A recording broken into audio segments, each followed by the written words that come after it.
Assalamualaikum Ustaz, saya anak muda yang terkadang pernah melakukan maksiat kepada Allah. Yang tua juga begitu. Lalu bertobat lagi, maksiat lagi, berbuat lagi. Bagaimana caranya Ustaz agar tobat yang ana lakukan menjadi tobatan yang nasuha? Mohon bimbingannya.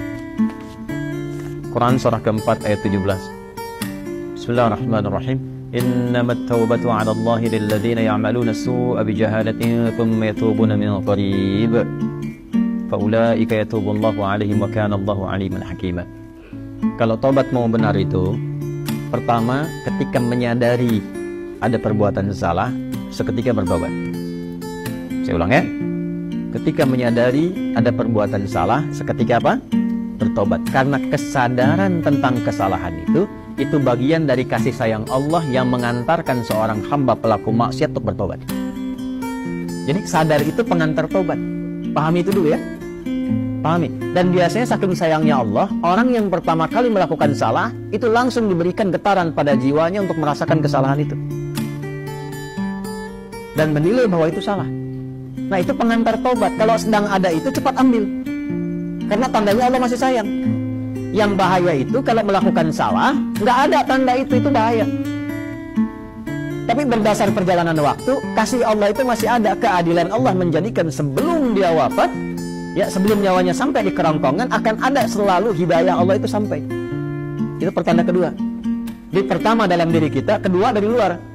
Tiba-tiba dengar ceramah misalnya tentang taubat, kok bisa Anda dengar itu? Nah, itu pertanda kedua.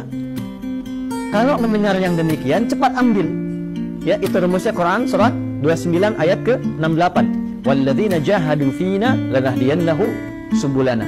Orang yang cepat mengambil petunjuk dari kami, cepat dia ambil, kami bimbing dia menuju jalan-jalan kebaikan kami. Itu ya. Demi Allah saya katakan, sepanjang berbuat salah apapun, itu selalu ada getaran yang menyimpulkan itu salah. Ya, bahkan ada pencegahan dulu. Gak percaya begini ya, gak percaya. Keluar dari sini pulang, nanti coba aja deh, pakai sendal orang lain. Tapi jangan diteruskan, coba aja. Ya, jangan dipotong video saya. Coba, jangan diteruskan. Itu begitu akan dipakai, pasti hati kecil mengatakan itu bukan punya kamu. Itu pencegahan namanya. Begitu dipakai, dipaksakan pakai, nanti di pertengahan ada rasa lagi, kamu salah. Nah, itulah pengantar taubat. Ikuti, kalau diikuti istighfar, astagfirullah, balik lagi, dikembalikan pakai pada yang kita miliki.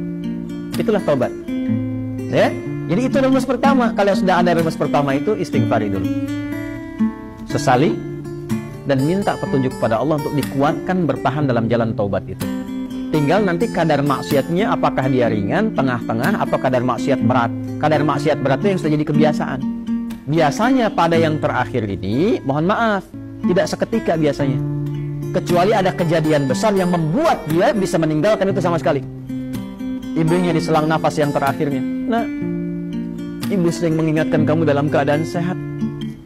Sekarang menjelang kematian pun yang ibu rasakan, ibu ingatkan lagi. Apakah dalam keadaan ibu yang sudah sekarat ini mengingatkan kamu belum mau tobat juga? Maka dengan keadaan apa lagi mesti ibu ingatkan engkau? Bisa. Atau ibunya sudah meninggal, mengeluarkan wasiat, tulisan. Ya, diantaranya menasihati anaknya yang tidak pernah mau dengar untuk mendengar. Biasanya itu lebih kuat.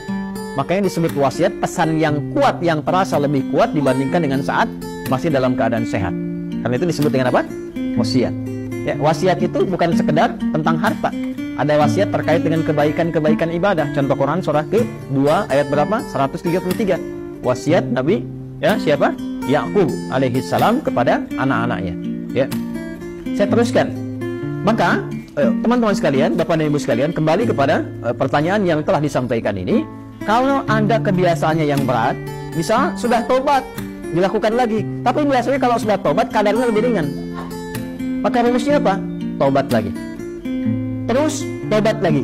Terus tobat lagi. Sampai berusaha kita maksimal, hilang kebiasaan itu, atau wafat kita dalam keadaan sedang berusaha tobat atau sedang tobat.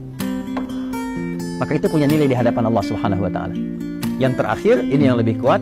Rasakan saat akan terdorong berbuat maksiat itu lagi, seketika diwafatkan oleh Allah Subhanahu wa Ta'ala. Itu yang paling kuat. Misal, sudah tobat, pengen maksiat lagi. rasakan saat maksiat itu wafat. Itu yang paling cepat mencegah dari perbuatan buruk, sehingga insya Allah dari salah bisa berpeluang menjadi saleh.